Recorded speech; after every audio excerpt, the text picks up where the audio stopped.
Is it on? Is it recording?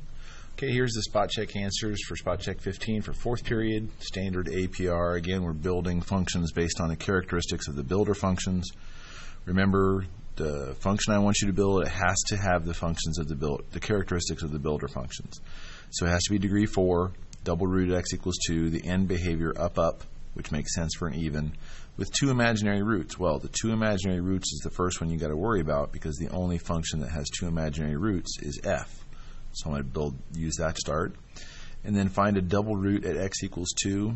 There's x equals 2, a double root, but if you wanted to, you could use c twice. It's going to be the same thing. You could use a function twice on this type of spot check or on the test. So I'm going to use f times g. This is going to equal x squared plus 2, there's your imaginary, and then times x minus 2 squared.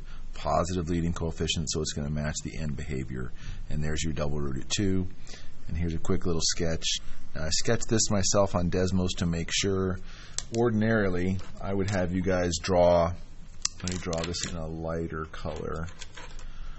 Let's see, there's the double root at 2. And what's our y-intercept going to be? If x is 0, let's see, that's 2 right there, and that's going to be positive 4. So that's going to make it go through 8 right there. This is something you guys have to do, is make sure your y-intercept is correct.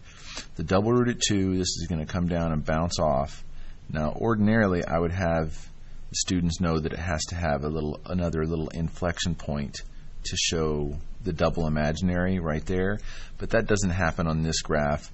This graph actually has the inflection point is kind of right there. It's really hard to see on Desmos, but this graph just goes up like that. So this graph isn't the typical fourth degree polynomial that we're used to seeing.